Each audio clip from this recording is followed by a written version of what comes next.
মুর্শিদাবাদ থেকে ডাক্তার দেখাতে কলকাতার উদ্দেশ্যে টোটো করে রওনা দিয়েছেন এক দম্পতি। এই মুহূর্তে ডানকুনিতে তারা উপস্থিত হয়েছে। প্রায় 10 থেকে 12 ঘন্টা অতিক্রান্ত হয়ে গিয়েছে, সেই ভোরে বেরিয়েছিলেন আর এই মুহূর্তে এসে পৌঁছেছেন ডানকুনি হাউজিং এ। এই যে টোটো দেখতে পাচ্ছেন, টোটোর নাম্বার দেখতে পাচ্ছি আমরা MTEU0173। এই নাম্বারের টোটো করে তার স্ত্রী, যেমনটা আমরা জানতে পারছি, শিবানী কিডনির সমস্যায় ভুগছেন এবং প্রথমে তারা কেতুগ্রামের যে হাসপাতাল সেখানে গিয়ে দেখায় এবং তারপর সেখান থেকে রেফার করে দেওয়া হয় বর্ধমান মেডিকেল কলেজে।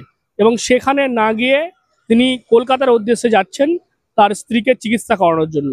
কেন তিনি এই বর্ধমান মেডিকেলে না গিয়ে কলকাতায় কেন যাচ্ছেন, কেন তিনি অ্যাম্বুলেন্স ছাড়া এই টোটো করে কলকাতায় যাচ্ছেন, সেই বিষয় নিয়ে আমরা কথা বলবো। এখানে রয়েছেন এই যে আপনি কোন জায়গা থেকে আসছেন?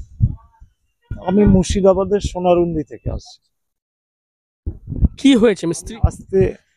আসতে বাধ্য হলাম। ওখানে দেখছি চিকিৎসা ঠিক মতন কোনো জায়গায় হচ্ছে না। আমি লাস্টে ফের ভরসা করেছি, আমার মেয়ে আছে রাজারহাট নিউ টাউনে, তো ওরা কাছাকাছি আছে, ওর দেখার তো কেউ নেই।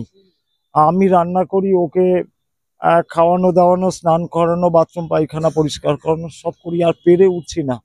আর আমার অর্থনৈতিক অবস্থা একদম খারাপ। কি করেন আপনি? এই টোটোটা চালিয়ে কোনো রকমে রুজি রোজগার করি, আর পারছি না, গাড়ি চালাতেও পারি না। আর আমি এই ওর যোগানটা কি করে দেবো? আমি চিকিৎসা কি দিয়ে করাবো? আমার আর কোনো রাস্তা নেই। হয় প্রথমে আপনি কোথায় দেখিয়েছিলেন ওনাকে? প্রথম মেডিকেল হসপিটালে দেখিয়েছিলাম, একটু সুস্থ হয়েছিল, আবার ফের খারাপ হয়ে যায়। যখন কেতিগ্রামে গেলেন ওখানে কি হলো? ওখানে চিকিৎসা করতে করতে 1 সপ্তাহ হয়ে গেছে। এই দুর্গাপুজোটা পুরো হসপিটালেই ছিলাম, কেতুগ্রাম হসপিটালে।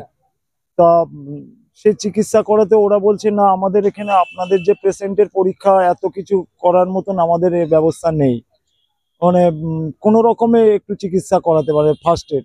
বললো আমরা রেফার করতে বাধ্য হচ্ছি আপনার বর্ধমান মেডিকেল হসপিটালে, সব হবে। তা যখন বর্ধমান মেডিকেল হসপিটালের খবর শুনলাম, বললো আপনাকে বরতলায় তো পড়ে থাকতে হবে, আর আপনার ওখানে প্রচুর পেশেন্ট, আপনার আজকে একটা পরীক্ষার ডেট বলবে, 1 মাস বাদে সেইটা পরীক্ষা করাতে হবে, আপনি কি টাকা পয়সা নিয়ে যাচ্ছেন নাকি? আমি বলছি আমি কোথায় পাবো, আমি আর পারছি না কিচ্ছু করতে। কারণ দীর্ঘদিন ও আজকের সেই 99 সাল থেকে নার্ভ প্রবলেম হয়ে হয়ে একটা একটা করে সারিয়ে সারিয়ে কোনো রকমে এই অবধি আমি আর পাচ্ছি না, আমি নিঃস্ব হয়ে গেছি। এখন কোথায় যাবেন আপনি? এখন ওই কলকাতায় মেডিকেল হসপিটালে যেতে চাইছি, যদি আমার একটু সুবিধে করে দেন, এবং আমার আমার মানুষটা যাতে সুস্থ হয়ে ওঠে, কারণ আমারও দেখার আপনি অ্যাম্বুলেন্সে করে না নিয়ে এসে আপনি টোটো করে কেন নিয়ে এলেন? টাকা পয়সা নেই, আমি অ্যাম্বুলেন্সের খরচ দিতে পারবো না। ও 5-6 হাজার টাকা চাইছে, আমি দিতে পারবো না, আমার ক্ষমতা নেই। আমি নিজে ঠিক মতন গাড়িও চালাতে পারি না, নিজের রুজি রুটি করতে আমি তাহলে এত দূর আসলেন ডানকুনি থেকে? আমি খুব ভরসা নিয়ে এসেছি যে আমার কিছু করার নেই, যখন মরছি, যখন ধাক্কা খেয়ে মরবো রাস্তায়, সেটা ভালো, একেবারে চলে যাবো। আমি এতে বেরিয়েছি যে আমাদের তো আর কোনো মূল্য নেই। ডানকুনিতে এসে পৌঁছেছেন, এখানে দেখছি আপনার এই টোটো যারা আছে চালক, তারা তো আপনাকে সহযোগিতা। ভীষণ টোটো চালক ইউনিয়ন থেকে আমাকে ভীষণ ভাবে হেল্প করলো। তারপরে এই আপনার এই পনির বেচে এই দাদা, এই তপনদা সবাইকে সঙ্গে নিয়ে, এই টোটো স্ট্যান্ডের ক্লাবের ছেলেদের সঙ্গে নিয়ে, আমার গাড়ির চার্জ ছিল না, সেই চার্জ দিয়ে দিল, আমাদের জলের ব্যবস্থা করলো, বাথরুম পায়খানা কোথায় যাব না যাব ঘুমানোর জন্য খাবার গালে তুলে দিয়েছে। এই কৃতজ্ঞতা আমি আর প্রকাশ করতে পারবো না। এখন কি এখানে থাকবেন না কলকাতায় বেরিয়ে যাবেন? আমার খুব ইচ্ছা ওকে চিকিৎসার মধ্যে তাড়াতাড়ি যাতে ব্যবস্থা করা যায়। চার্জ দেওয়া হয়ে গেলে আপনার এখানে রওনা দেবেন? হ্যাঁ হ্যাঁ, আমি চার্জ দেওয়া হয়ে গেলে রওনা দেব। ওনারা প্রথমে বলছিলেন যে আপনি পারবেন কি করে এটা যেতে, আমি বলছি যে না, পুলিশ আমাদের ধরবে না, কিছু বলবে না, পুলিশ নিশ্চয়ই পেশেন্টকে দেখে ছাড়বে। আমি অন্তত চিকিৎসার এতে ফেলি, না হলে ও মরে যাবে, আর বাঁচবে না। ও আমার ছেলে মা বলে ডাকতে পারবে না, আর কষ্ট আমার।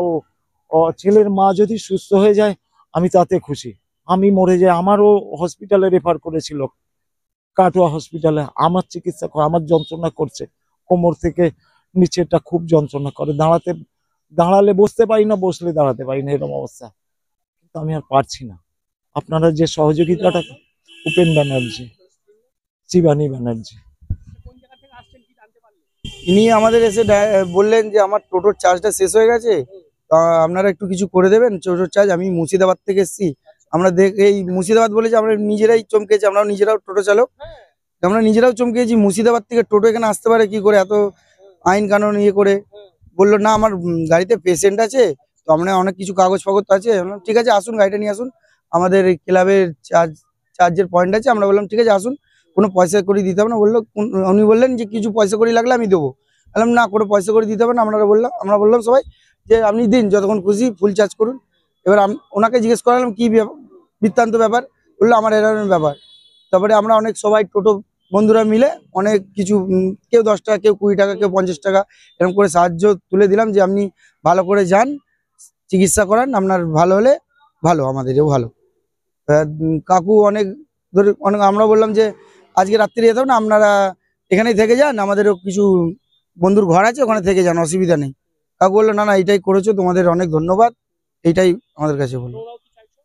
আমরা চাইছি রাত্রিরে না যাওয়াটাই ভালো। টোটো 3টে চাকা, একটা চাকা এমনি বাস্ট হয়ে গেছে, আস্তে আস্তে কিছু নেই, যদি রাস্তাঘাটে আবার কিছু হয় তো উনি ওখানে ফেঁসে যাবেন। তো আমরা চাইছি এখানে থেকে যাক। আমরা এত রাত্রে তো দোকান বন্ধ হয়ে গেছে, আমরা সকালে পারলে নতুন টায়ার ফায়ার কিনে আমরা সবকিছু সহযোগিতা করতে পারি। চিকিৎসার ক্ষেত্রে চাইছি যেন ভালোই হোক, অনন্ত মেটে। তো বুঝতেই পারছেন উপেন ব্যানার্জি এবং শিবানী ব্যানার্জি তারা এভাবেই একেবারে দূর যে মুর্শিদাবাদ সেখান থেকে তারা রওনা দিয়েছে। এই মুহূর্তে তারা এই ডানকুনিতে এসে পৌঁছেছে, প্রায় 16 ঘন্টা হয়ে গিয়েছে। এবং এই যে টোটো, সেই টোটোই হচ্ছে ভরসা, এবং সেই টোটো করেই তারা কিন্তু এই এতটা পথ অতিক্রম করে এসেছে। এবং তাদের যেটা ভরসা যে তারা কলকাতায় যাবে, কলকাতায় গিয়ে সঠিক চিকিৎসা করাবে। দেখতে পাচ্ছেন শিবানী ব্যানার্জি স্ট্রোক হওয়ার পর থেকে এই অবস্থাতেই রয়েছে। পা দেখতে পাচ্ছি আমরা ফুলে গিয়েছে, হাত ফুলে গিয়েছে। আর এই একেবারে যে পরিস্থিতি, তার মধ্য দিয়ে জীবনের ঝুঁকি নিয়ে কার্যত টোটো করে এতটা পথ অতিক্রম করে সড়ক পথে তারা কিন্তু কলকাতার উদ্দেশ্যে রওনা দিচ্ছে।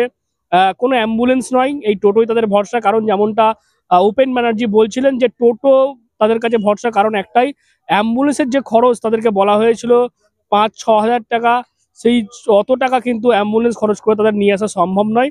সেই কারণে তারা কিন্তু এই টোটো, যে টোটো দিয়ে তাদের সংসার চলে, রোজ যে জীবনের যে উপার্জন তারা করে সংসার চালায়, সেই টোটোকে ভরসা করেই তারা কিন্তু রওনা দিয়েছেন কলকাতার উদ্দেশ্যে। এবং এই মুহূর্তে তারা কলকাতার ঠিক প্রবেশদ্বার হুগলির ডানকুনিতে রয়েছেন। এবং এখান থেকে তারা বেরোবেন এই আজকে রাতেই। যে মোবাইল আমরা দেখতে পাচ্ছি তার টোটোতে চার্জ হচ্ছে, এখানকার যারা টোটো চালক রয়েছেন তারা সহযোগিতা করে তার টোটোতে চার্জ দিচ্ছেন, এবং চার্জ হওয়ার পর তারা রাতেই রওনা দেবেন কলকাতার উদ্দেশ্যে। এবং সেখানে গিয়ে তার স্ত্রী যে অবস্থায় রয়েছে, তার চিকিৎসার যে আশা, সেই আশায় বুক বেঁধে তারা কিন্তু রওনা দিচ্ছে কলকাতার উদ্দেশ্যে। এই যে রেফার, বারবার যেটা আমরা দেখতে পাই যে অভিযোগ উঠে আসে রেফার করা বিভিন্ন ক্ষেত্রেই, সেই রেফার রোগী কিন্তু দেখা যাচ্ছে এই ক্ষেত্রেও। সেখানে উপেন ব্যানার্জি, তাকেও যেমন রেফার করা হয়েছে কাটুয়াতে, সেখানে তেমন চিকিৎসা করার মতো সুযোগ হয়নি। ঠিক তার স্ত্রী শিবানী ব্যানার্জি, তাকেও কিন্তু কেতুগ্রাম থেকে বর্ধমান মেডিকেল কলেজে রেফার করা হয়েছিল, সেখানে না গিয়ে এভাবেই জীবনের ঝুঁকি নিয়ে অ্যাম্বুলেন্স ছাড়াই টোটোকে ভরসা করে তারা এগিয়ে চলেছে কলকাতার উদ্দেশ্যে। এখন দেখার এই দম্পতি, এই পরিবার তারা চিকিৎসা পরিষেবা পায় কিনা এবং তারপর সুস্থ হয়ে তারা বাড়ি ফিরে কিনা। আপনারা কি বলবেন এই বিষয়ে নিয়ে অবশ্যই কমেন্ট করেন কমেন্ট বক্সে। এরকম আরো খবর পেতে নজর রাখবেন ডিএনএন বাংলায়। ডিএনএন বাংলা, সবার মনে সবার ফোনে।